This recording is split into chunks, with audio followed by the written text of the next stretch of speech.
Eric and Larry are joining me from Super Tech University. Hello, guys. How are you? What's up, Jim?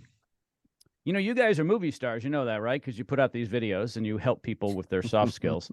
And I mean, honestly, if you haven't seen these two handsome gentlemen, I don't know where you've been hiding in home service. They're everywhere. They're globetrotting. They travel around everywhere, and they have that distinct, very loud, but in a good way, orange look. So you can't miss them at the shows. Even their table cover / banner, very orange. And of course, Larry wears his hats and his blazers. So you guys, you guys help home service professionals, and one of the ways you do that is through your daily videos. Can you explain that? Sure. So we started with only field technician videos, and then over time we've added business development rep videos, estimators / in-home sales videos, service manager videos, and CSR videos. But I'll talk about the technicians first. So what we did is we recognized that videos, just interrupt real quick, Eric. Sure. Videos are lessons for these people that we're talking about. So they're lessons basically for these individuals working for you.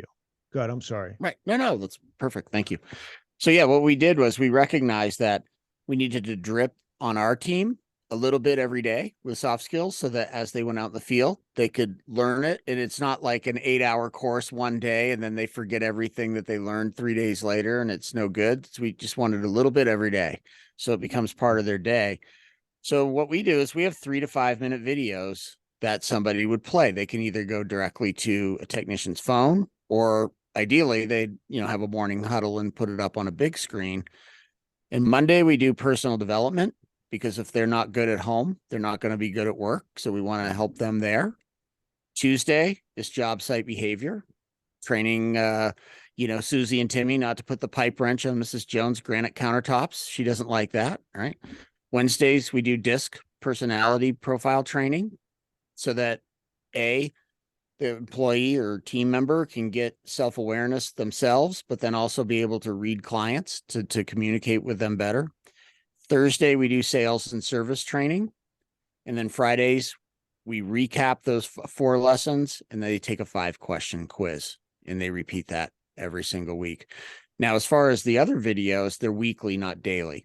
So we have a weekly CSR video where Yana, who is got a long history of training CSRs, she does videos on, how to answer the phone, how to get an estimator to the front door, how to deal with an angry client, all the things that are, hard on the phone. And look, a lot of money in home services is won and lost right on the phone, right? If you can't get it on the phone, you're never going to have an opportunity to get to that house and go ahead and sell that job. And then we have weekly business development rep training, and then a lot of sales training for estimators because look, selling in the house, which a lot of us do, is a different animal than selling business to business. You're dealing with non-business people. You're inside their home. There's a lot of ways that people need to learn how to change that sales process. And we try to, do that on the estimator one. And then lastly, we have service manager training videos, because in home services, Jim, a lot of times the person who becomes a service manager was just your best technician. Yeah. And they get thrown into it and they don't have any of the training to be ready to actually lead other people or understand what it takes to manage a team.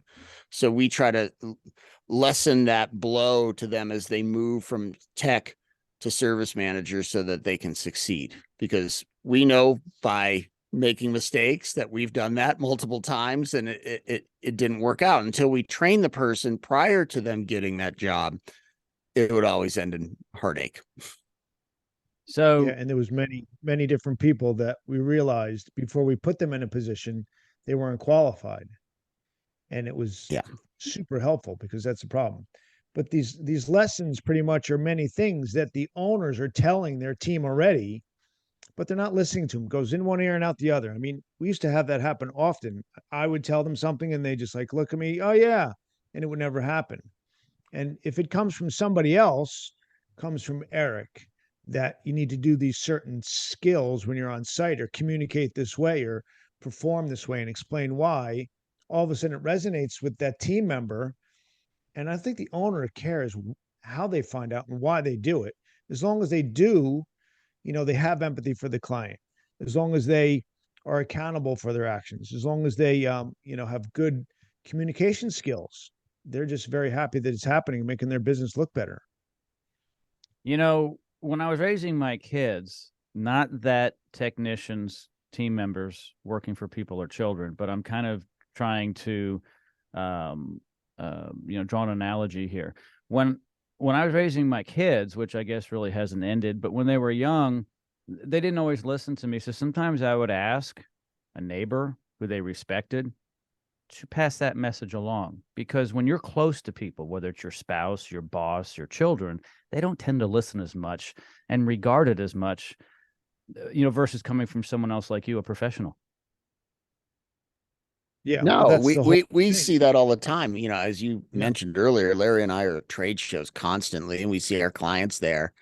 And, I'll always have owners walk up to me and be like, man, they'll give me a hard time at first. They'll be like, Eric, I tell them this, that, and do they ever do it? No, you say it once, and then they all run around saying, well, Eric said we should do it this way. And then they laugh and they're like, I don't really care how it happens as long as it happens. But it's true, Larry hit the nail on the head. I could give the same lesson to our own team, but you know what? They know my bad habits. They might have seen me do it a different way out in the field, right? So when it comes from somewhere else, I think it holds more weight. Hey, and when I talk to the people that are watching the lesson, some of the team members, they're like, you know what? He explains to me why I need to do these things. And that's what connects. And I realize as owners or supervisors, you don't stop and explain why, because you got so many things to do. You're like, okay, you need to do this, you need to do this, and let me move on to the next guy because I need to tell him what he needs to do.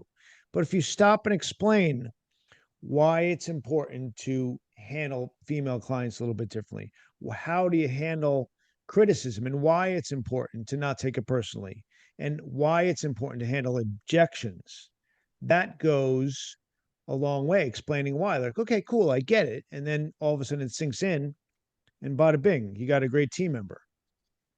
If you're a small business owner and you want to help your team members, all of Eric and Larry's information is located in the description of this podcast. If you are a team member and you want your boss to do this, well, the same thing. It's all located here in the description of this podcast. Eric and Larry, as always, thank you so much for your time. Thank you, Jim.